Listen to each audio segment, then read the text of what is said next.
Hola amigos, bienvenidos a un nuevo programa de Dilo al Mundo. En el día de hoy estamos comenzando una nueva serie sobre Apocalipsis. Vamos a empezar a estudiar este magnífico libro y para esto nos acompaña Gabriela Sosa, ella es profesora en Ciencias de la Educación, también es misionera aquí en Red Gracias Avenir. por la invitación, Noé. Muchas gracias por estar con nosotros. Y también para recibir tu aporte, tu participación está Loreto Martínez. Bienvenida. Bueno, muchas gracias también por la invitación y la oportunidad de estar una vez más con todos ustedes. Y los invitamos también a que puedan acompañarnos a través de todas nuestras redes sociales. En Facebook estamos facebook.com/redadevenirtv y nuestro número de WhatsApp es más 591-721-00006. Más 591-721-00006.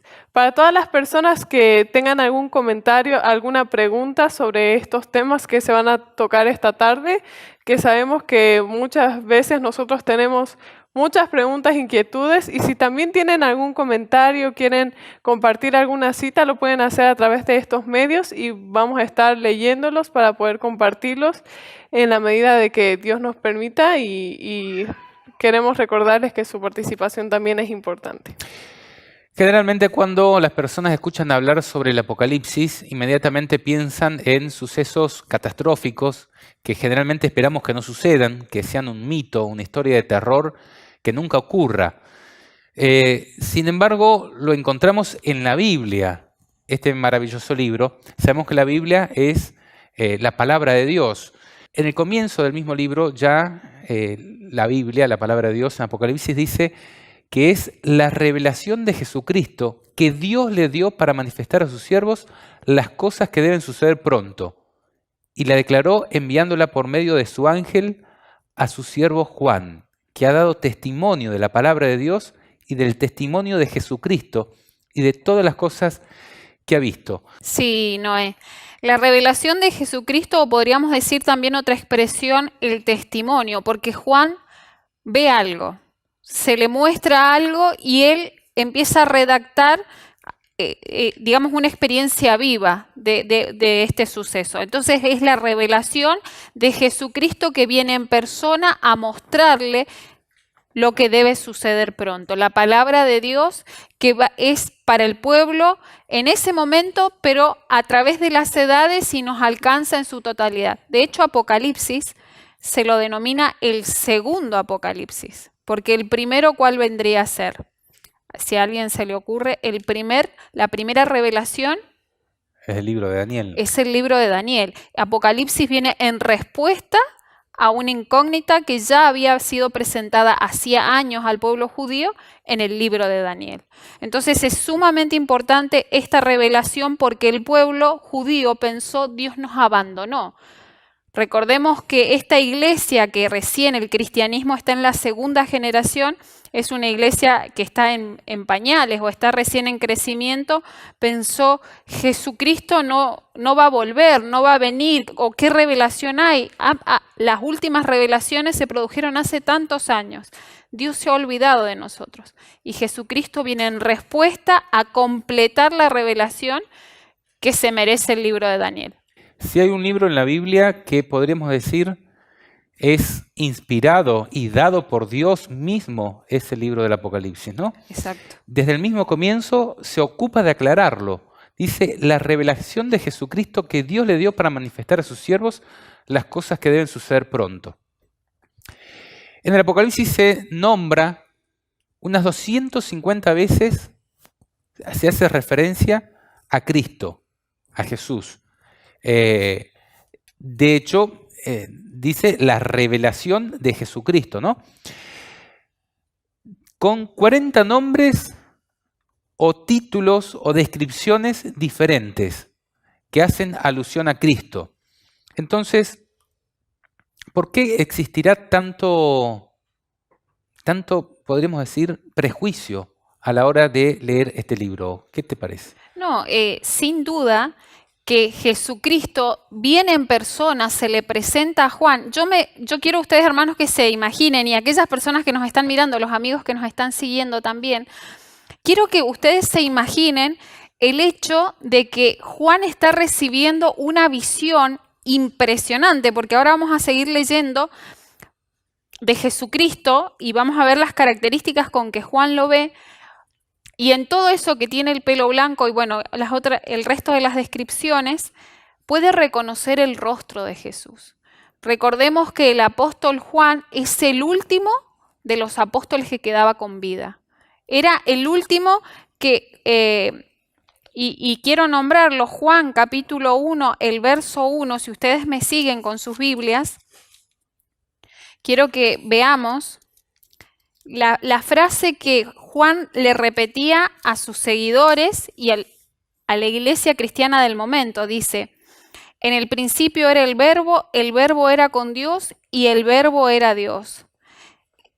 Este era en el principio con Dios, todas las cosas por Él fueron hechas y sin Él nada de lo que ha sido hecho fue hecho. En Él estaba la vida y la vida era la luz de los hombres.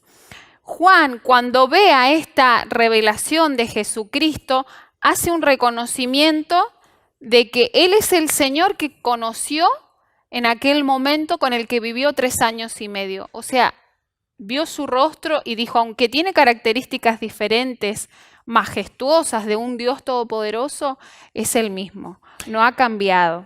Y bueno, me gustaría también comentar en cuanto al escritor del libro, dado que su autor no es Juan, es Jesucristo mismo, quien le muestra las diferentes visiones, que le dice, escribe lo que has visto, ¿no? Pero el escritor de este libro es Juan. ¿Qué Juan? El discípulo, el apóstol Juan, que como estabas comentando, se lo conoce como el apóstol del amor, porque era el tema principal de sus discursos. Ahora, no solamente es el último discípulo que quedó con vida en este momento, sino que Juan, el apóstol Juan, era uno de los 3 discípulos, de los 3 apóstoles más cercanos a Cristo. Sí. Junto a Pedro y Santiago, Juan era el que lo acompañaba en los momentos más íntimos. Por ejemplo, cuando estaba en el monte de la Transfiguración, donde bajó Moisés y Elías, o en el monte del Getsemaní, cuando estaba previo a entregar su vida por nosotros. Allí únicamente lo acompañaban Pedro, Santiago y Juan. Pero de estos 3, podemos decir que el más cercano, el que más confianza tenía con Jesús, era Juan. Y también el más valiente, porque fue el único que lo acompañó en el momento más terrible de su vida, cuando murió en la cruz por todos nosotros. Juan era el único discípulo que presenció el juicio desde adentro, sin esconderse como Pedro que lo negó a Cristo 3 veces, ¿no? Juan estaba ahí mirando con coraje. Y también cuando Cristo estaba en la cruz, sucedió algo muy, muy interesante de comentar, porque aparte de compartir cada momento de la vida de Cristo durante los 3 años y medio que vivió en la tierra, Jesús le hace un encargo muy particular a Juan. Tenemos algunas escenas que queremos compartir. En este momento Jesús estando en la cruz y ya próximo a morir por nosotros, luego resucitar y días más tarde ascender a los cielos, despidiéndose de su madre, se la deja al cuidado de Juan. Y Juan al cuidado de su madre, porque Juan era el discípulo más joven de Jesús. Se estima que tendría entre 15, 16, 17 años más o menos. También Juan había sido discípulo anteriormente de Juan el Bautista, que fue quien preparó el camino para Cristo. Era alguien que le interesaba las cosas de Dios desde hace bastante tiempo, ¿no? Sin embargo, cuando Juan escuchó que Juan el Bautista decía en relación a Cristo, este es el Cordero de Dios que quita el pecado del mundo, dejó de ser discípulo de Juan el Bautista y se fue con Cristo, reconociéndolo como el Maestro, ¿no? que había anunciado Juan el Bautista. Además del Apocalipsis, Juan escribió 3 cartas y el Evangelio según San Juan, que es uno de los registros de la vida de Cristo que podríamos decir es más dulce, porque por ahí no cuenta tantos hechos, pero lo cuenta desde un lugar, desde un sector de mucha cercanía con Cristo. Y registra una de las frases más conocidas de toda la Biblia, que dice, porque de tal manera amó Dios al mundo que ha dado a su Hijo unigénito o único, para que todo aquel que en él cree no se pierda, mas tenga vida eterna. Juan fue el único de los apóstoles que no murió asesinado por los gobernantes y religiosos, tanto del pueblo judío como de los romanos, ¿no? Y toda la persecución que sufrió la iglesia cristiana primitiva. Aunque lo intentaron, Sí, pero no pudieron, ¿no? Los registros históricos dicen que lo metieron a una olla de aceite hirviendo, pero él tenía una misión todavía, aunque no lo sabía. Y eso es algo que me llamó la atención, Noé, y a los amigos aquí que están presentes, es que a veces pensamos, porque fue más o menos en el año 95-96, donde Juan escribe, digamos, Apocalipsis, ya era una persona muy, muy avanzada en edad, pero a veces pensamos, para las personas que están ya en sus últimos años de vida, ¿yo qué voy a hacer? Ya mi vida ya no puede dar mayores frutos. Y la experiencia más poderosa que tuvo Juan fue en los últimos años de su vida. El Señor ama al ser humano, no importa su condición social, su edad, su nacionalidad. Dios ama al alma del ser humano. y no lo abandona. Exacto. O sea, no es que lo utiliza un tiempo y después dice, bueno, ya que venga otro porque ya pasaste de... No es desechable el ser humano para Dios. Por eso la frase tan preciosa de Juan, que creo que es el centro del Evangelio, de tal manera amó Dios al mundo. Juan sabía que Dios amó hasta la muerte al ser humano. Y creo que este es el Evangelio puro. Si nosotros no logramos ver a ese Cordero de Dios que quita el pecado del mundo en Apocalipsis, no vamos a poder entender nunca el libro de Apocalipsis, porque es una carta de amor de Dios hacia el ser humano. Yo estoy al control de tu vida y de la historia de este mundo. Juan, al momento de escribir el Apocalipsis, se encuentra preso en una isla que hoy podríamos decir, no sé, Guantánamo, Sí. más o menos. Sí. O sea, una cárcel de máxima seguridad. Una cárcel de máxima seguridad de aquel entonces, que como no lo pudieron matar con un método de tortura, la tradición dice que lo metieron en una olla de aceite hirviendo y por milagro de Dios no le pasa nada a Juan. Entonces dice, ¿qué hacemos con este tipo? Claro, es inmortal. Vamos Claro. a dejar que se muera de No le abuelito. tiene miedo a nada, enfrenta a todos y dice las cosas como son. Bueno, mandémoslos a una isla y que allí haga lo que quiera, ¿no? Una isla que era la prisión de aquel entonces, que se llamaba Isla de Patmos. Allí, sin una casa tibia, ni una computadora como tenemos hoy nosotros, ni siquiera un cuaderno y una lapicera, con la más rudimentaria tecnología, el apóstol Juan escribe unas palabras que han hecho temblar al mundo por más de 2000 años, el Apocalipsis. Bueno, Juan justamente fue perseguido, la iglesia estaba sufriendo persecución y eso es importante para que nos da ánimo, ¿no? Porque Juan se mantuvo fiel y fue a este lugar remoto donde uno dice, bueno, acá ya Dios me olvidó, soy un olvidado de Dios. Ahí el Espíritu de Dios estaba reinando, porque el Hijo de Dios es encontrado por el Dios de amor que tenemos.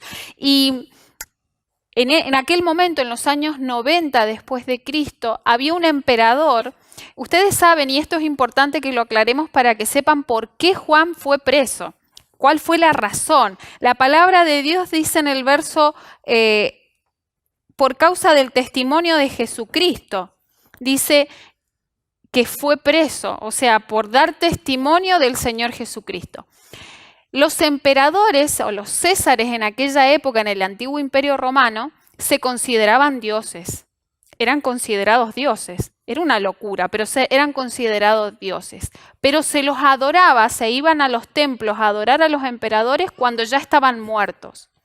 Ahora, en el año 40, ustedes habrán escuchado del famoso Calígula, que es uno de los más tiranos de los emperadores que existieron en la historia de Roma. Era un vanidoso. Todos eran vanidosos, pero este había roto todos los esquemas, eran demasiado. Y él empezó a exigir ser adorado en vida. Ahora, pasa el gobierno de Calígula y viene el siguiente emperador, que es el contemporáneo de Juan. Quiere lo mismo, quiere adoración. Ahora, ¿quién es el único digno de ser adorado? Dios. Juan, que ama a Dios más que a su vida. va a adorar a un simple y pobre ser humano? Después de conocer a Cristo, Imposible. de ninguna manera. O sea, lo amaba más que su vida, Juan. Prefería morir a adorar a un necio ser humano. Y le cabe la palabra necio porque no hay un ser humano que pueda considerarse Dios. Pero eso era lo que este emperador quería. Al negarse Juan a esta adoración, va preso. Y la iglesia de aquel momento sufrió un gran azote porque los cristianos verdaderos empezaron a morir. Por eso Jesucristo viene esta revelación, porque la iglesia cristiana estaba sufriendo martirio. Y Él viene en respuesta a decirle a la iglesia: yo pasé primero por esta situación. Jesucristo fue perseguido y fue asesinado. Y Él dice, no es que estás solo en esta situación, yo estoy contigo. Por eso el apóstol Juan, que fue el último de los apóstoles y que era el referente más importante para esta iglesia, la iglesia de aquel momento, al recibir esta revelación, imagínense, ¿recibe ánimo o no la iglesia? Lo vieron al Dios de gloria diciéndoles, yo estoy con ustedes.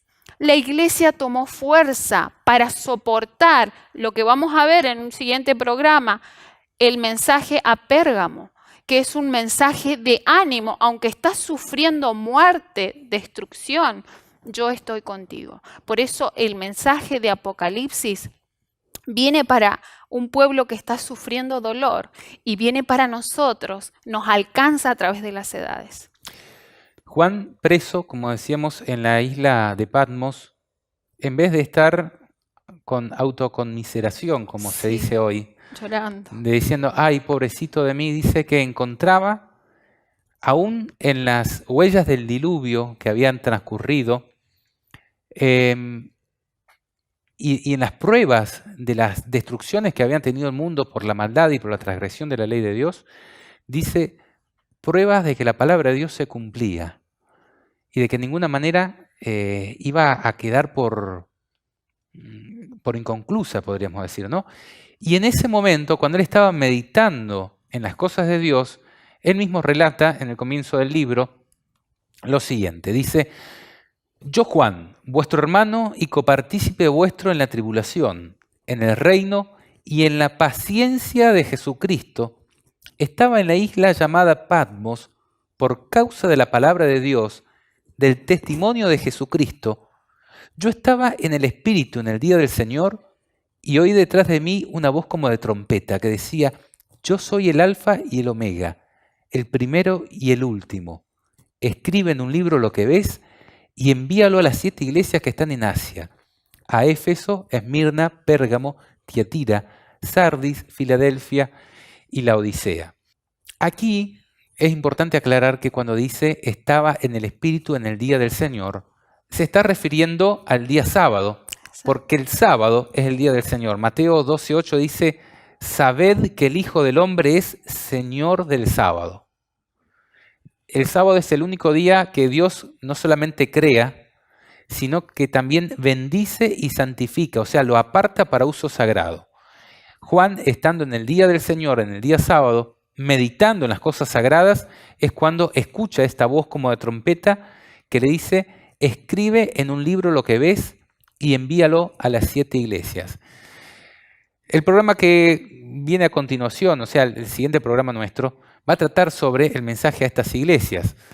Pero queremos hacer un comentario en relación a este punto de cuando Jesús le dice con voz de trompeta: escribe en un libro lo que ves.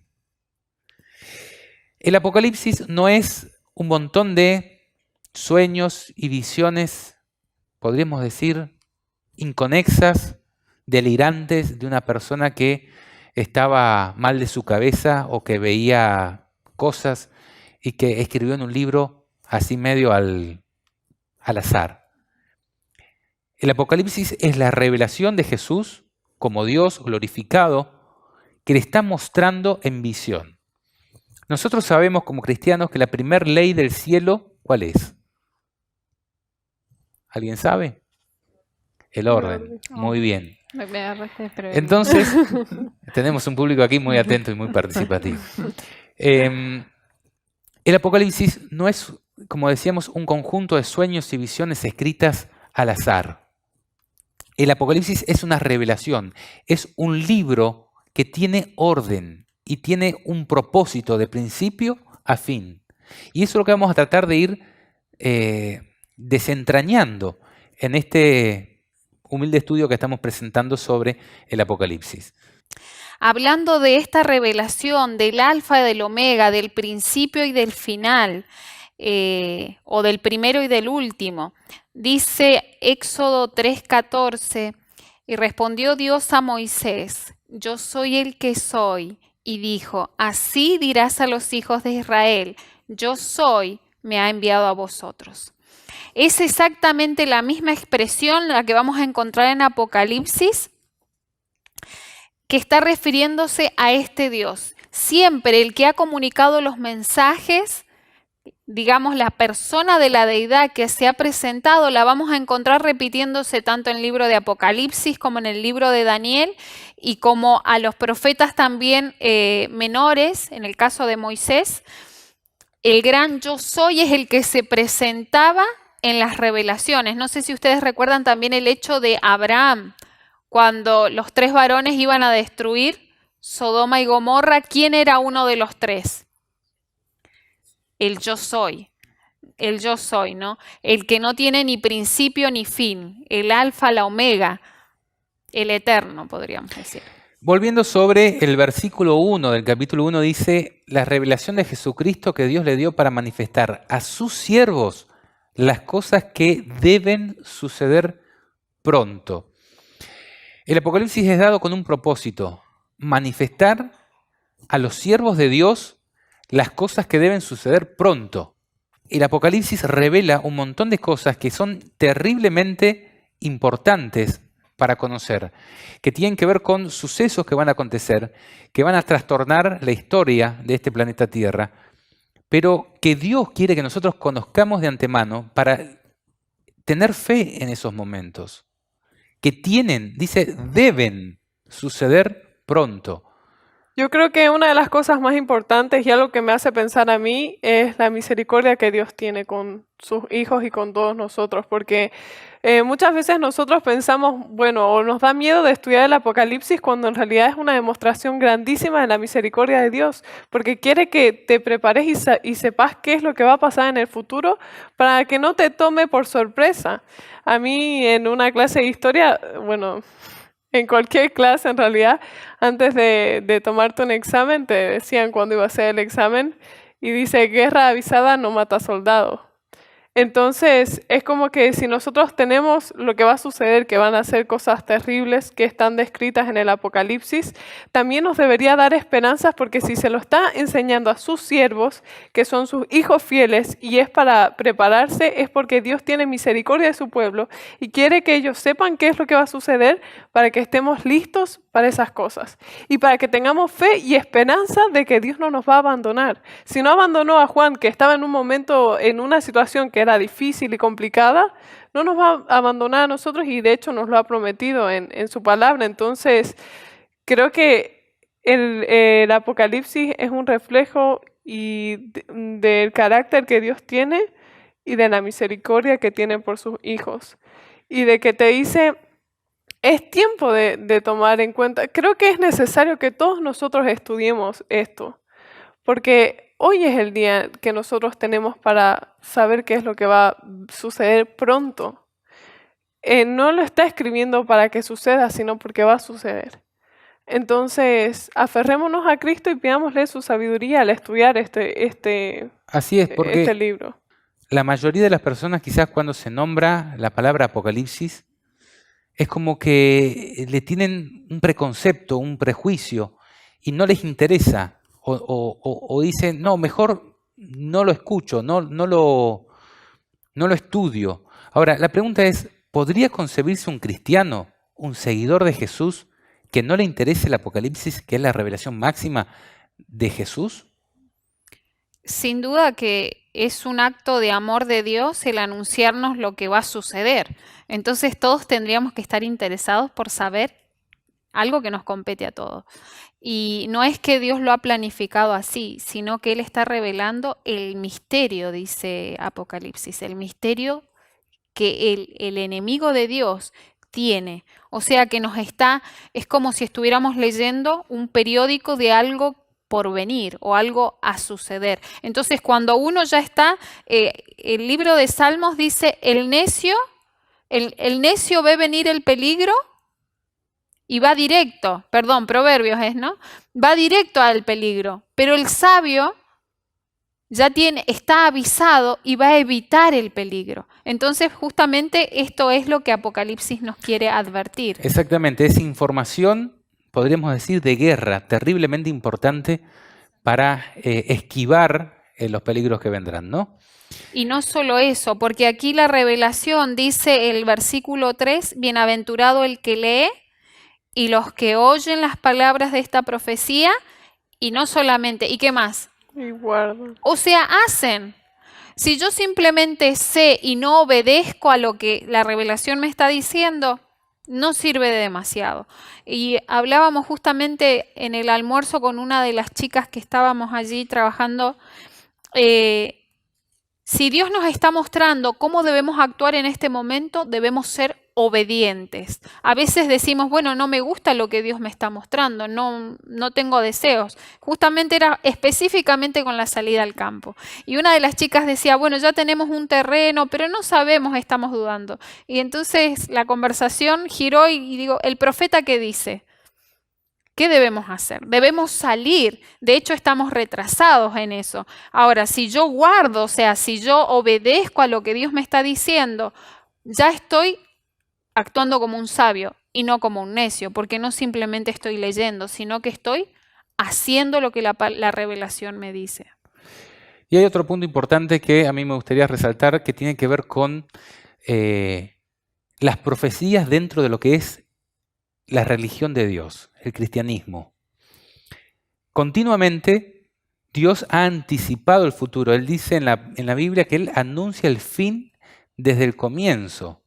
Los discípulos, conociendo esto, cuando estaban con Cristo, por ejemplo en Mateo 24, le preguntaron, Señor, ¿qué señales habrá de tu venida y del fin del mundo? Ellos querían explotar esa posibilidad de poder conocer el futuro a través del único que conoce el futuro. Hoy en las empresas, por ejemplo, el tener información privilegiada sobre el futuro es de gran valor. Las empresas pagan muchísima información por análisis Muchísimo dinero, y proyecciones, muchísimo dinero, por análisis y proyecciones sobre lo que podría llegar a ser el futuro. Acá nosotros tenemos la revelación del futuro por parte de Jesús. Ahora, un punto importante en esto es que las profecías no solamente te alumbran el camino, como lo dice Pedro, 2 de Pedro 1:19, que dice, tenemos también la palabra profética más segura, a la cual hacéis bien en estar atentos como a una antorcha que alumbra un lugar oscuro, hasta que el día esclarezca y el lucero de la mañana salga en vuestros corazones. Las profecías no solamente nos alumbran un camino oscuro y tenebroso y con muchas dificultades que pasar, sino también, como dijo Jesús, dice, os lo he dicho ahora antes que suceda, para que cuando suceda, creáis. Entonces, las profecías tienen por finalidad aumentar la fe de la iglesia, de las personas, de los hermanos de iglesia. Y si nosotros consideramos que somos salvos por fe, ¿cuán importante es esto? ¿Cuán importante es que nuestra fe sea aumentada a través del conocimiento de las profecías? De que cuando las profecías se vayan cumpliendo, nosotros empecemos a creer más y más. ¿Qué te parece? No, sin duda. Y creo que Apocalipsis, porque a veces pensamos, bueno, este libro es una revelación, solamente recibió visiones y sueños. No es solamente una simple revelación. Para poder comprender el libro de Apocalipsis al nivel que Dios quiere que lo comprendamos, necesitamos conocer a ese Dios. Por eso Juan fue el escogido para tener esta revelación. yo supongo que otros apóstoles eran dignos, pero Juan tenía un nivel de comunión con Jesucristo que pudo entrar en esa revelación. Y de hecho, la semejanza de carácter que Juan tenía con Jesucristo, porque lo siguió muy de cerca, fue maravillosa. Hay algunos testimonios que dicen que si ustedes se fijan en el Evangelio de Juan, no se nombra quién es el autor del libro, sino que al final, ¿qué es la expresión que dice? Este que da testimonio de las cosas es vuestro hermano Juan, algo así, dice, Sí, ¿no? era tan humilde y al principio él no era muy humilde, pero cambió tanto su personalidad que era tan humilde que ni siquiera se animaba a decir quién era el autor, porque él no quería ser el centro de la cuestión, sino que el centro era Cristo Jesús. Por eso la revelación de Jesucristo solamente va a alcanzar a aquellos que amen justamente a Jesucristo. Y eso le pasó a Juan. Dice Jesús, el que creyere y fuere bautizado será salvo. Para poder tener un lugar en el cielo debemos creer. Y acá Jesús nos está diciendo, se los digo ahora para que cuando suceda, crean. Nosotros necesitamos creer la palabra de Dios. Va a llegar el momento en donde todo lo que pueda ser movido, será movido. Todo lo que pueda moverse en nuestro piso, va a ser movido en nuestro piso. Nuestros sentimientos nos van a traicionar. Hasta nuestra percepción nos va a decir, Dios nos ha abandonado. Y vamos a tener que atravesar un momento solamente por medio de la fe, por creer lo que Dios ha dicho en su palabra. Si nosotros ignoramos el Apocalipsis, seguramente no vamos a obtener las herramientas para poder atravesar ese momento, porque no vamos a haber podido construir la fe sobre la base del conocer lo que Dios dijo antes de que suceda, para que cuando vaya sucediendo, vayamos creyendo la palabra de Dios y que si lo que pasó cumplió exactamente la profecía, lo que vendrá será como Dios ha dicho. Quería agregar al comentario que estás diciendo, Noé, el versículo 5 y 6 del capítulo 1 de Apocalipsis, si lo seguimos, hermanos, dice lo siguiente. Jesucristo, el testigo fiel, el primogénito de los muertos y el soberano de los reyes de la tierra, al que nos amó y nos lavó de nuestros pecados con su sangre, y nos hizo reyes y sacerdotes para Dios, su Padre. A Él sea la gloria e imperio por los siglos de los siglos. Esta expresión que está usando el apóstol Juan es el que nos amó y nos lavó con su sangre. ¿Saben lo que significa esto? Eso es la justicia de Dios que me hace, que me habilita para ser un hijo verdadero de Dios. Y solamente la sangre de Jesús, la aceptación de su vida, de su muerte, de su resurrección, es la que me prepara. Esta es la clave para poder pasar a través de los eventos que ahora Juan va a describir en todo el libro de Apocalipsis. Esa justicia de Jesús es la que no solo nos justifica, sino que también nos santifica. Porque a veces uno piensa, ¿quién es suficientemente bueno para pasar los eventos que están revelados en Apocalipsis? Yo creo que aquí ninguno de los que estamos presentes nos sentimos ni listos, ni dignos, ni nada de eso. Yo digo, como dice la Biblia, soy un gusano, ¿no? Pero aquí la palabra de Dios dice que la sangre de Jesús nos habilita para pasar por este momento de prueba final. Tenemos un comentario. Bueno, nuestro amigo Carlos Andrés Herrera nos dejó una cita que se encuentra en Conflicto de los Siglos y dice: a San Juan le fueron descubiertos los cuadros de la experiencia de la iglesia que resultaban de interés profundo y conmovedor. Vio las circunstancias, los peligros, las luchas y la liberación final del pueblo de Dios. Consigna los mensajes finales que han de hacer madurar a la mies de la tierra, ya sean las gavillas para el granero celestial o los manojos para el fuego de la destrucción. Fueronle revelados asuntos de suma importancia, especialmente para la última iglesia, con el objetivo de que los que se volviesen del error a la verdad pudiesen ser instruidos con respecto a los peligros y luchas que les esperaban. Nadie necesita estar a oscuras en lo que concierne a lo que ha de acontecer en la tierra. Y lo que quería recalcar de este comentario es que, como se está diciendo en el programa y en estos momentos, en que realmente ninguno de nosotros tiene que estar a oscuras en este momento, porque Dios está revelando tanto en su palabra y con tanto amor que solamente necesitamos agarrar nuestras Biblias y comenzar a estudiarlas y comenzar a tener ese testimonio que Juan tenía, que lo menciona el versículo 3 del versículo 2 del capítulo, que él tenía el testimonio de la palabra de Dios y también el testimonio de Jesús. O sea, es realmente para mí, el testimonio es declarar algo que era verdad y algo que se había observado, pero también era probarlo. Y yo creo que para mí, en su vida, Juan le declaró y probó todo lo que él había visto, porque dice, de todas las cosas que él había visto. Entonces, si nosotros tenemos una experiencia parecida y buscamos seguir la palabra de Dios, buscamos encontrarnos con Él, realmente Dios puede darnos revelación de la misma manera que lo hizo con Juan.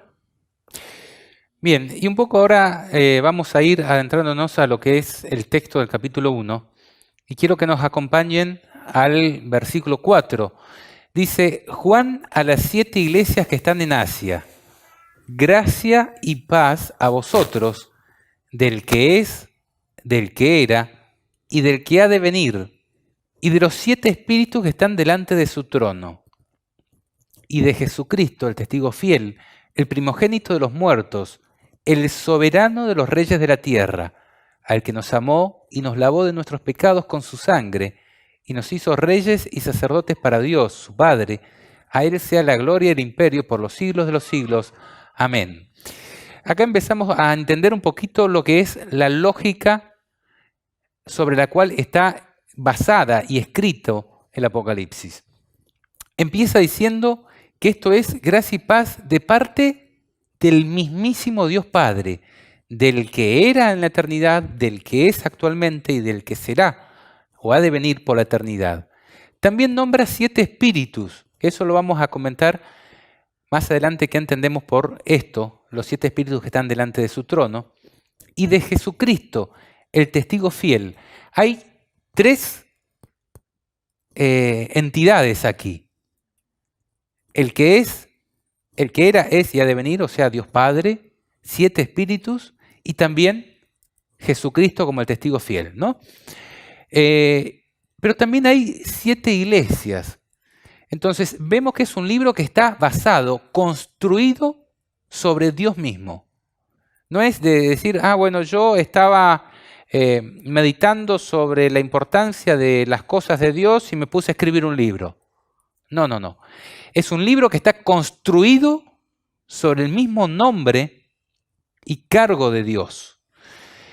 Y utiliza, lógicamente, una numerología muy particular que tiene que ver con esto. Y el Apocalipsis vamos a ver que está construido y está edificado sobre 2 números básicos, que es el 3 y el 7. Por ejemplo, vamos a ir a la última diapositiva que tengo para que ustedes puedan ver. Dice, los 7 del Apocalipsis, 7 ángeles que están simbolizados por 7 estrellas, 7 iglesias que están simbolizadas por 7 candeleros, 7 espíritus que son simbolizados por 7 lámparas, también por 7 cuernos y 7 ojos. 7 secretos revelados que son simbolizados por 7 sellos que se abren o son abiertos. 7 misterios ocultos simbolizados por 7 truenos que no se escriben. 7 últimos llamados también simbolizados por 7 trompetas que suenan y ocurren cosas. 7 plagas de la ira de Dios, simbolizados por 7 copas de la ira que se vierten sobre la tierra. 7 últimos reyes o reinados, simbolizados por 7 cabezas de una bestia espantosa y terrible. 7 montes, donde se asienta la ramera, quien gobierna esta bestia espantosa y terrible, también simbolizados por 7 cabezas. Y también encontramos 7 batallas simbolizadas por 7 tipos de caballos que aparecen en el Apocalipsis. Está construido sobre el 7 y también sobre el 3 que identifica a Dios. No, sin duda que Dios todo lo que hace tiene orden, como decíamos al principio, y tiene lógica, porque el Señor es perfecto, es un matemático perfecto, entonces nos muestra en toda su palabra, y de hecho podemos decir que el Apocalipsis se lo considera la unión de toda la Biblia, porque nosotros vamos a encontrar expresiones que aparecen en torno a toda la Biblia. Por eso la interpretación de la revelación de Jesucristo solamente se puede dar a través del estudio de la palabra de Dios. Tanto los profetas menores como los libros del Pentateuco, todos hacen referencia y culminan en la revelación final, que es el Apocalipsis. Por eso, sin duda, el 7 y el 3 están envueltos en la perfección que Dios tiene. Bien, acá se nombraron 7 iglesias y 7 espíritus. Vamos a tratar de entender un poquito a qué se refieren esos dos símbolos. Y se nombran que las 7 iglesias eran las que están en Asia: a Éfeso, Esmirna, Pérgamo, Tiatira, Sardis, Filadelfia y la Odisea. Estas 7 iglesias eran iglesias reales que estaban ubicadas en el Asia Menor. Acá tenemos un mapa, a ver si tenemos uno más grande. Acá podemos ver dónde está Grecia, Egipto abajo. Teníamos a Jerusalén aquí al centro, podríamos decir. Bueno, pero en la parte, podríamos decir, gentil del mundo cristiano, alrededor de Éfeso, acá que está recuadrado, habían 7 iglesias en 7, podríamos decir, ciudades diferentes, que, como dice acá, eran Pérgamo, Tiatira, Sardes, Esmirna, Filadelfia, Éfeso y la Odisea, mirando de arriba para abajo del mapa, ¿no? Ahora, eran iglesias reales que existían en aquel entonces, a las cuales debía ser enviado esta carta del Apocalipsis. Se le dice a Juan: escribe en un libro lo que ves y envíalo a las 7 iglesias. O sea, el Apocalipsis fue enviado a estas iglesias para que lo leyeran. Ahora, al mismo tiempo el Apocalipsis dice: bienaventurado el que lee y los que oyen las palabras de esta profecía y guardan las cosas en ella escritas, porque el tiempo está cerca. Y en cada uno de los mensajes que se da a las iglesias dice: el que tiene oído. ¿Quiénes tienen oído? Todo ser humano. Todos. El que tiene oído, oiga lo que el Espíritu dice a las iglesias.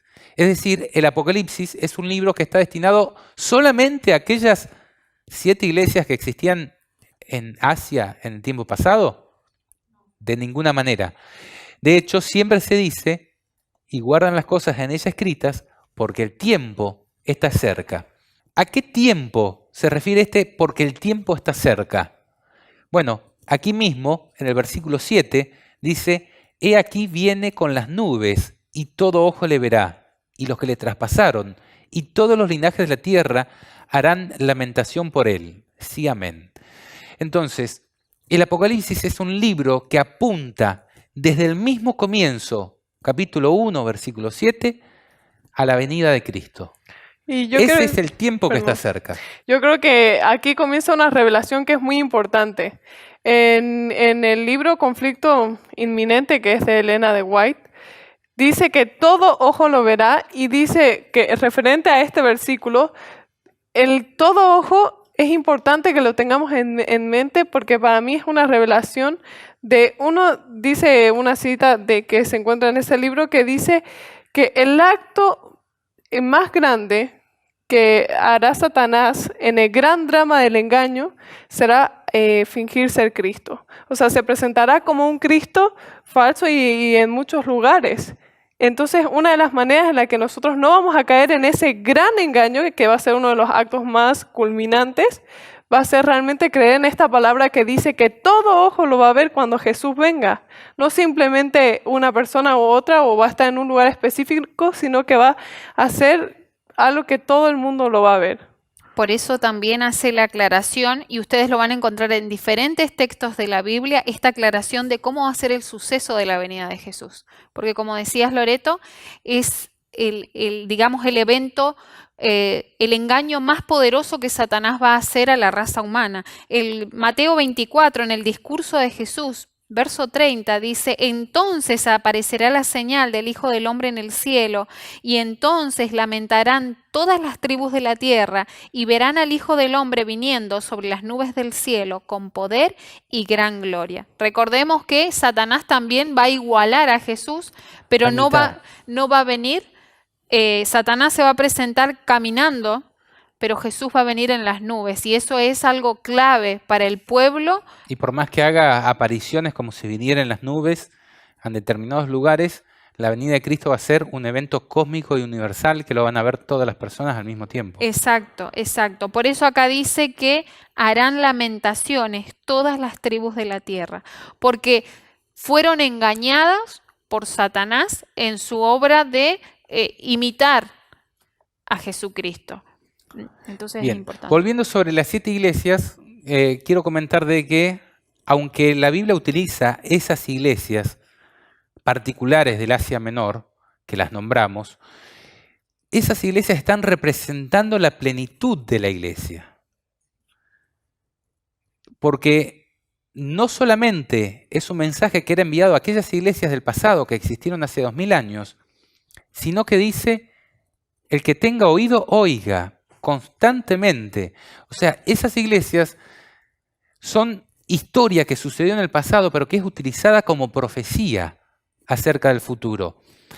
Las 7 iglesias del Asia no solamente van a representar las iglesias que existían en el Asia Menor, sino la iglesia en su concepción amplia, la totalidad de la iglesia, la totalidad de la realidad de la iglesia, vista desde el punto de vista de Dios a lo largo de toda la historia.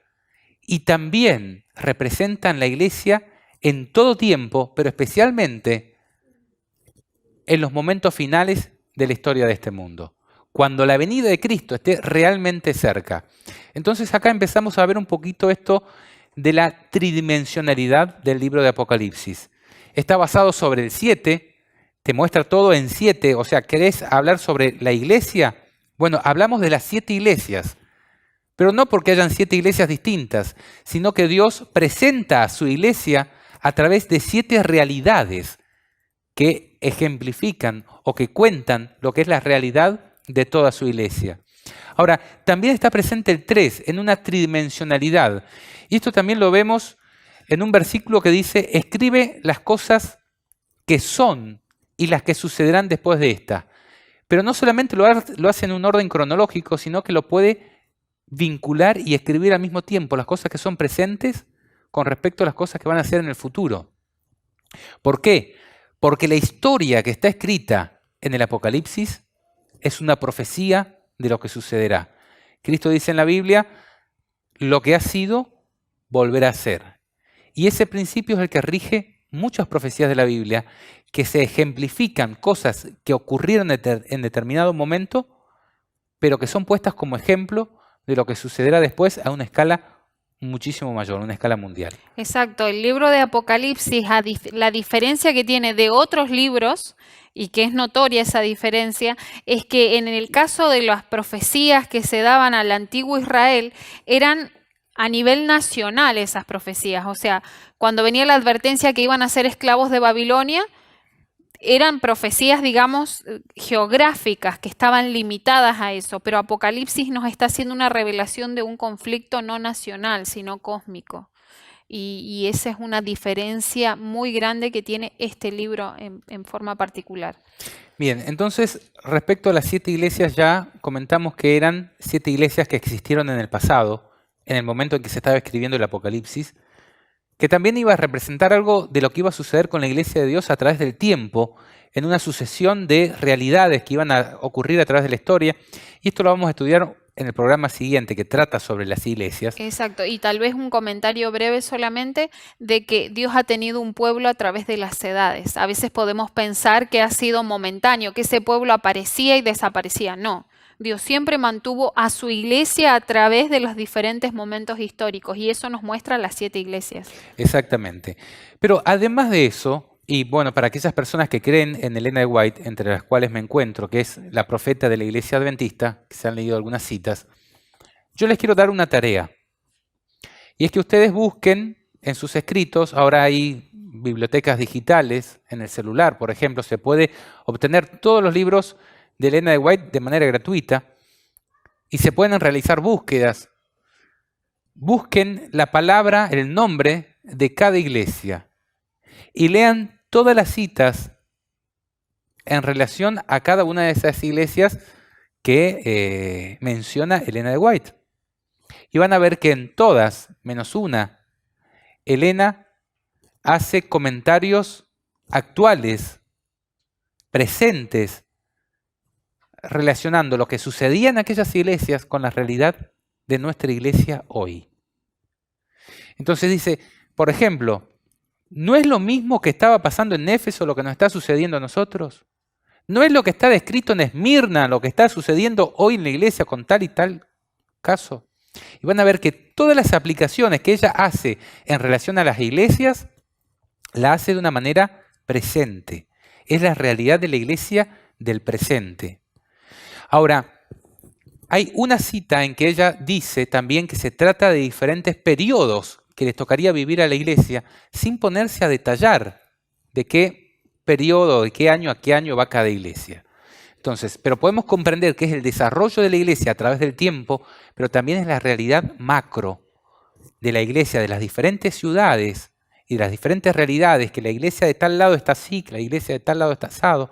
Bueno, cómo está la iglesia de Dios y el mensaje que Dios le envía a cada una de esas iglesias. Ahora, ¿qué podemos decir en relación con los 7 espíritus de Dios que están delante de su trono?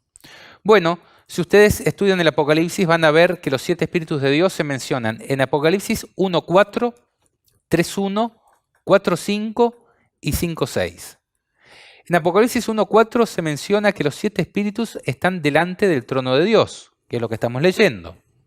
En Apocalipsis 4.5 vincula los 7 espíritus de Dios con 7 lámparas ardientes que están delante del trono de Dios.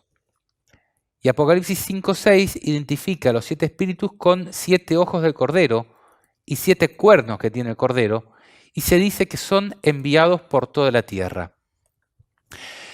Nosotros entendemos, yo por lo menos entiendo, que esta referencia a los 7 espíritus de Dios, así como se decía de las 7 iglesias que hablan sobre la plenitud de la iglesia, se está refiriendo a la plenitud del Espíritu Santo. La Biblia y especialmente el libro del Apocalipsis utiliza el número 7 para referirse a la perfección y cabalidad de las cosas. Entonces, no se estaría refiriendo a 7 espíritus diferentes que están alrededor del trono, sino a la plenitud del Espíritu Santo. Y para sustentar esto, quiero compartir con ustedes Isaías 11.2, que hablando sobre el reinado justo del Mesías, hablando sobre Cristo, dice, saldrá una vara del tronco de Isaí, un vástago retoñará de sus raíces, este vástago es Cristo, dice, y reposará sobre él el espíritu de Jehová, espíritu de sabiduría y de inteligencia, espíritu de consejo, de poder, espíritu de conocimiento y de temor de Jehová. Si ustedes recuerdan cuando Cristo fue bautizado, ¿qué descendió sobre él en forma de paloma? Y reposó sobre él. Bueno, esta profecía de Isaías, que fue escrita 700 años, si no me equivoco, antes de Cristo, antes que Cristo viniera a este mundo, dice, reposará sobre él, y ahí tenemos 7 espíritus. Espíritu de Jehová, espíritu de sabiduría, espíritu de inteligencia, espíritu de consejo, espíritu de poder, espíritu de conocimiento y espíritu de temor de Jehová. Las 7 características del Espíritu de Dios que iban a reposar sobre Cristo. Amén. De hecho, amén, en el Apocalipsis se menciona que el Cordero de Dios tiene 7 cuernos y 7 ojos. Y vemos esto precisamente, Cristo es representado por el Cordero de Dios que ha sido reposado sobre él el Espíritu de Jehová, por eso tiene a la plenitud de los 7 espíritus que están delante del trono de Dios. Amén. Sin duda que el Espíritu Santo tiene características. El Espíritu Santo es una persona y vive y representa el carácter de Jesús. Esa persona es la que puede venir a vivir en nosotros. Nosotros hemos leído con claridad en Gálatas cuando dice los dones del Espíritu, eso también es una manifestación y las formas en que el Espíritu Santo puede actuar en la vida del ser humano. Así que sin duda Jesús representó muy bien este Espíritu. Sigamos avanzando entonces en cómo presenta a Cristo el Apocalipsis. Porque recién decíamos la iglesia estaba perseguida. Se habían matado a todos los apóstoles y a muchos cristianos más, a excepción de Juan. Estaba sufriendo la persecución. Cristo había sido asesinado y para muchos había quedado ahí. Otros lo habían visto resucitado. Pero aquí el Apocalipsis presenta a Cristo como vivo, radiante, todopoderoso y glorificado en el cielo. Y caminando y velando en medio de su iglesia. ¿De qué manera lo hace? Vamos a seguir leyendo. Dice, una visión del Hijo del Hombre, Apocalipsis 1:9 en adelante. Yo, Juan, vuestro hermano y copartícipe vuestro en la tribulación, lo que venimos hablando, en el reino y en la paciencia de Jesucristo, estaba en la isla llamada Patmos por causa de la palabra de Dios y del testimonio de Jesucristo. Yo estaba en el Espíritu en el día del Señor, que dijimos es el sábado, y oí detrás de mí una gran voz como de trompeta que decía, yo soy el Alfa y el Omega, el primero y el último. Escribe en un libro lo que ves y envíalo a las 7 iglesias que están en Asia, que ya las nombramos. Y me volví para ver la voz que hablaba conmigo, y vuelto vi 7 candeleros de oro, y en medio de los 7 candeleros, a uno semejante al Hijo del Hombre, vestido de una ropa que llegaba hasta los pies, y ceñido por el pecho con un cinto de oro. Su cabeza y sus cabellos eran blancos como blanca lana, como nieve, sus ojos como llama de fuego, y sus pies semejante al bronce bruñido, refulgente como en un horno, y su voz como estruendo de muchas aguas. Tenía en su diestra 7 estrellas, de su boca salía una espada aguda de 2 filos, y su rostro era como el sol cuando resplandece en su fuerza. Cuando le vi, caí como muerto a sus pies, y él puso su diestra sobre mí, diciéndome, no temas, yo soy el primero y el último, el que vivo y estuve muerto, mas he aquí vivo por los siglos de los siglos. Amén. Y tengo las llaves de la muerte y del Hades. No solamente Cristo se presenta como un ser majestuoso que está glorificado en el cielo, caminando entre medio de 7 candelabros con 7 estrellas en su diestra, que ya vamos a ver qué significan, sino que dice, yo soy el que vivo y estuve muerto, mas vivo por los siglos de los siglos. Y dice, y tengo las llaves de la muerte y del abismo. O sea, todas las personas que estaban siendo perseguidas y que habían sido muertas, Jesucristo se presenta como diciendo, tranquilos, yo estoy viendo todo lo que está sucediendo y yo tengo las llaves de la muerte. ¿Qué se puede temer cuando nosotros podemos creer en un Dios y Salvador que tiene todas estas cualidades? Justamente Él viene a traer respuesta a esa gran persecución histórica. Él viene a traer esa respuesta de ánimo. Y no solamente una respuesta en ese momento histórico, sino a través de las edades. Porque una de las cuestiones más difíciles que el ser humano tiene de afrontar es la muerte. Creo que todos en algún momento hemos pensado o hemos temido a la muerte. Y aquel que dice, no, sí, yo me quiero morir, probablemente esté pasando un momento muy difícil, porque el ser humano fue creado para ser eterno. Entonces, está trayendo una respuesta a uno de los problemas más grandes que el ser humano sufre por el pecado. Es aquel que ha vencido a la muerte. Por eso la Biblia en Apocalipsis dice que Él es el primogénito de los muertos. Se está refiriendo a aquel que tiene la capacidad de tomar su vida por sí mismo. O sea, a nosotros Dios nos va a devolver la vida por el poder de Él, no porque yo tenga poder para devolverme la vida, pero Él tiene ese poder, esa capacidad. Y no solo la primera muerte, digamos que tal vez sea la que vemos en la tierra, sino que Jesús venció la segunda muerte, que está mencionada también en el mensaje a las iglesias, que una de las promesas es, lo haré vencedor de la segunda muerte. Entonces, es importante pensar eso porque esa es la muerte eterna, la que no hay una solución, digamos. En esta guerra mismo decimos, todo tiene solución excepto la muerte, pero imagínense si nosotros estamos dispuestos a entregar nuestra propia vida por Cristo, vamos a tener también vida eterna, pero de la muerte que Cristo nos quiere librar es de esa muerte eterna. Bien, y acá tenemos un pálido reflejo, un dibujo de lo que acabamos de leer. A Cristo ya así como Juan había crecido y había sido un anciano, ya no era un joven, sino que tenía 90 y pico de años, Juan ve a Jesús también como un anciano, con pelo blanco, pero es una persona radiante de conocimiento, luz, poder. Y dice que se los presenta caminando entre medio de 7 candeleros.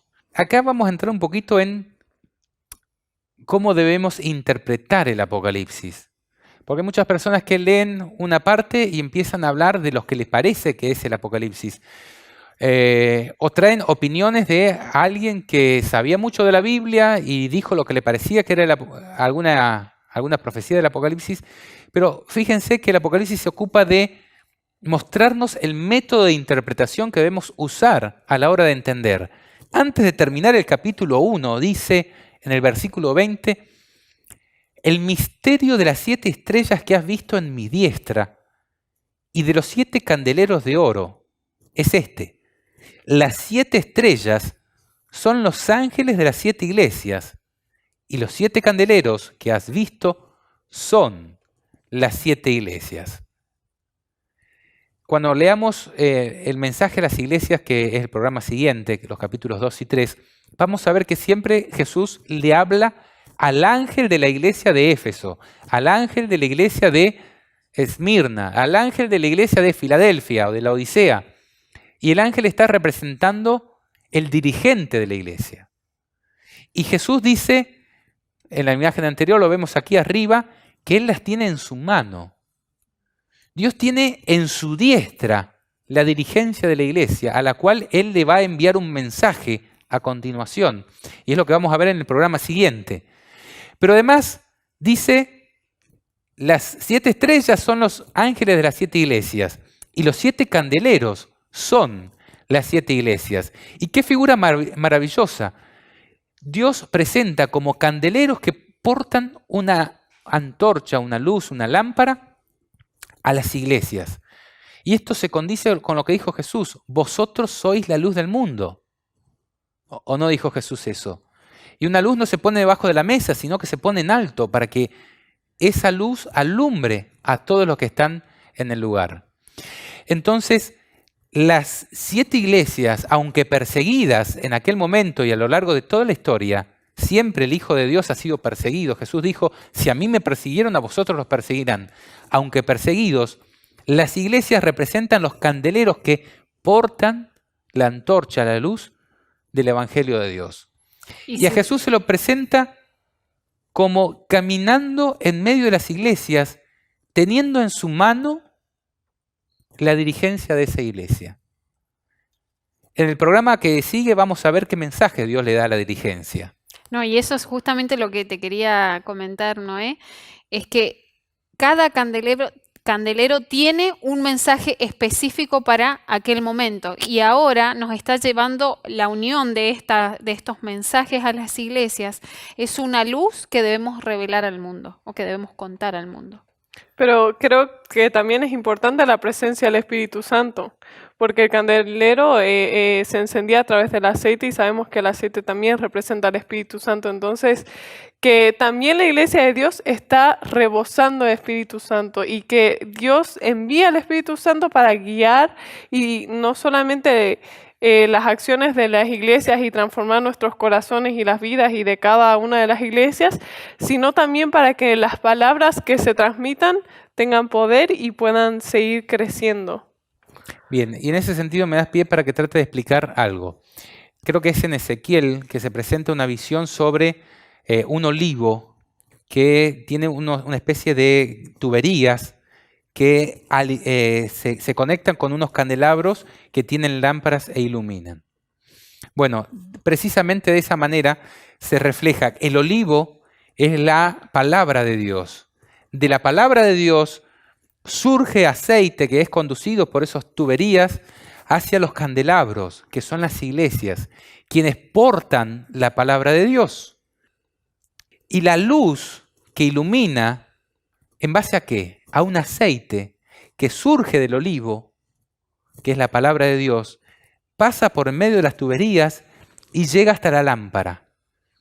Recién hablábamos que los 7 espíritus que están delante del trono de Dios, en Apocalipsis 4:5, ¿podemos leerlo, Gabriela? Apocalipsis 4:5, vincula los 7 espíritus de Dios con 7 lámparas ardientes que están delante del trono de Dios. Y del trono salían relámpagos y truenos y voces, y delante del trono ardían 7 lámparas de fuego, las cuales son los 7 espíritus de Dios.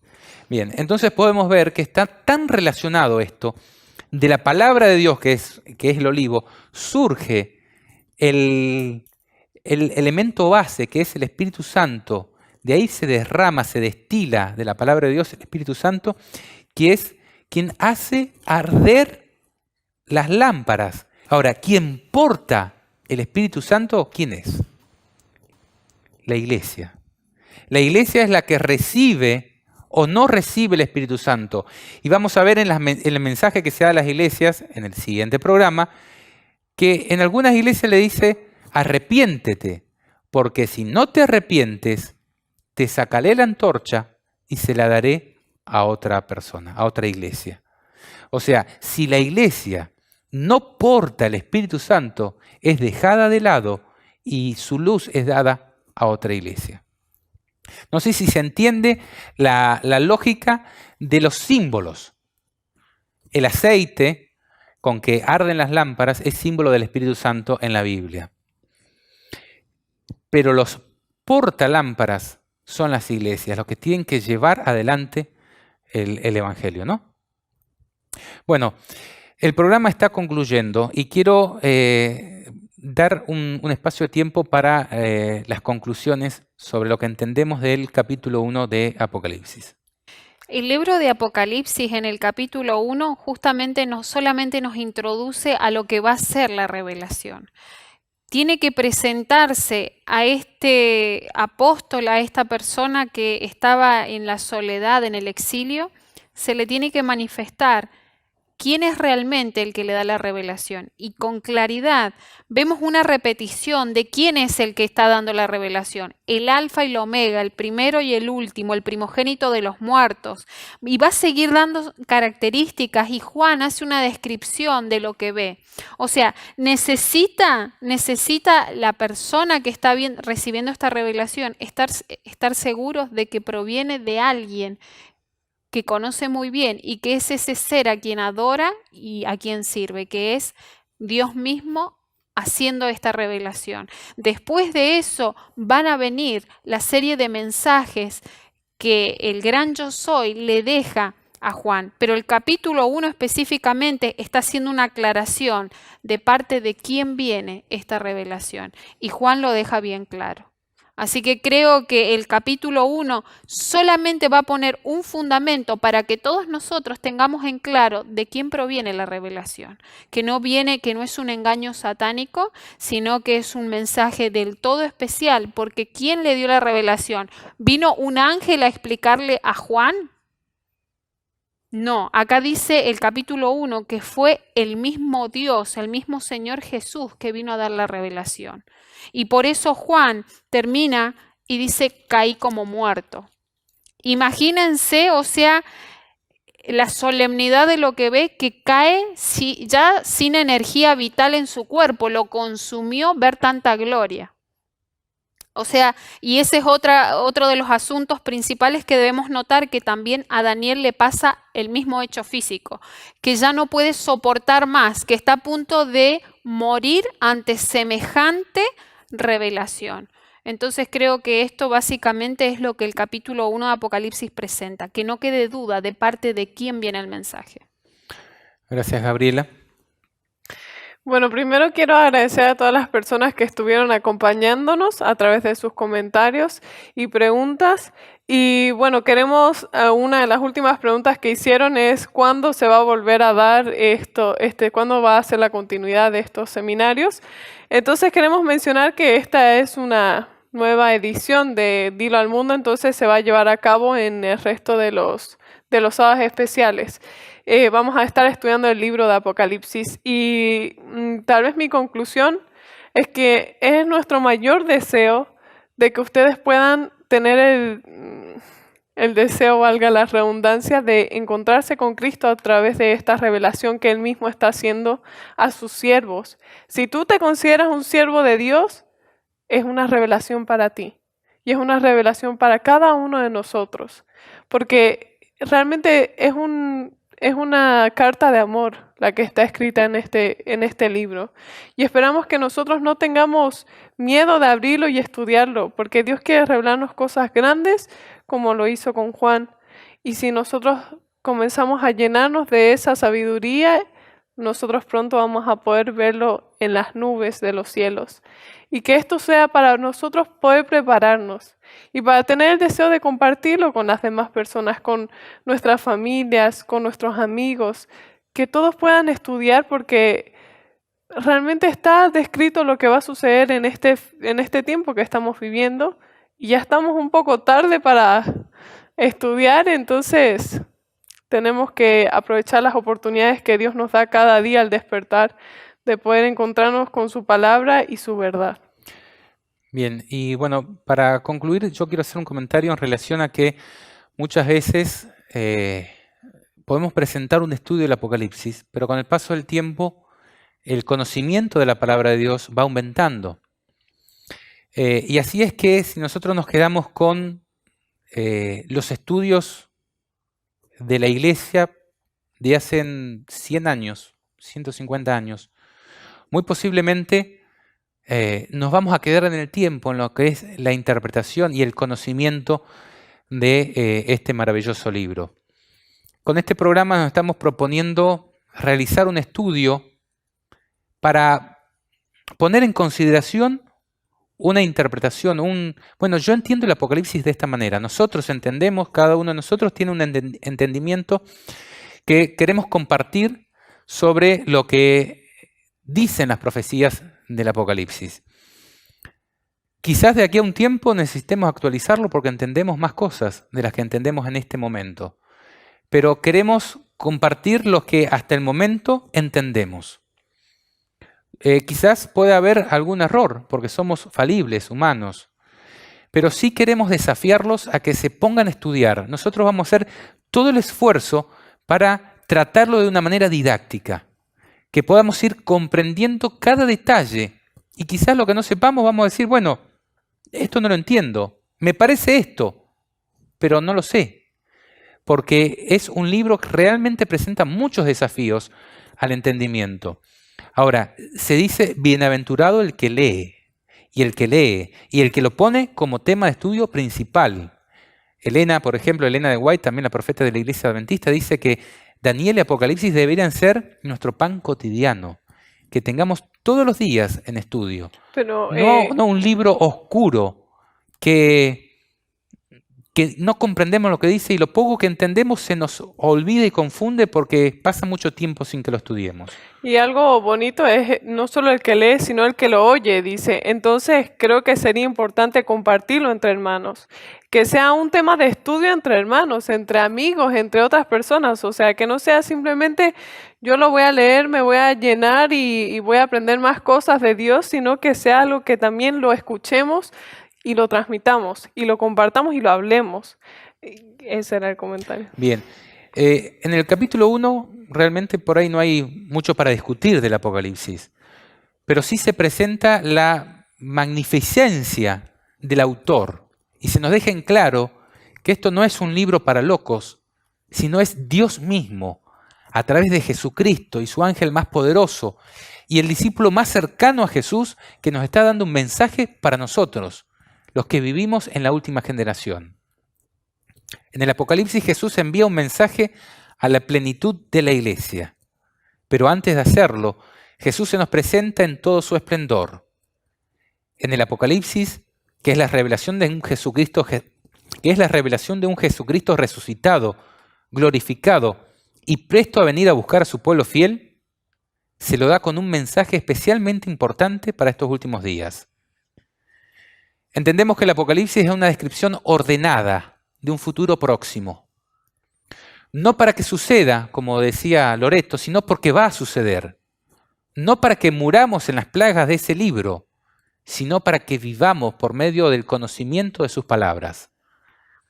La milenaria lucha entre el bien y el mal está por llegar a su fin.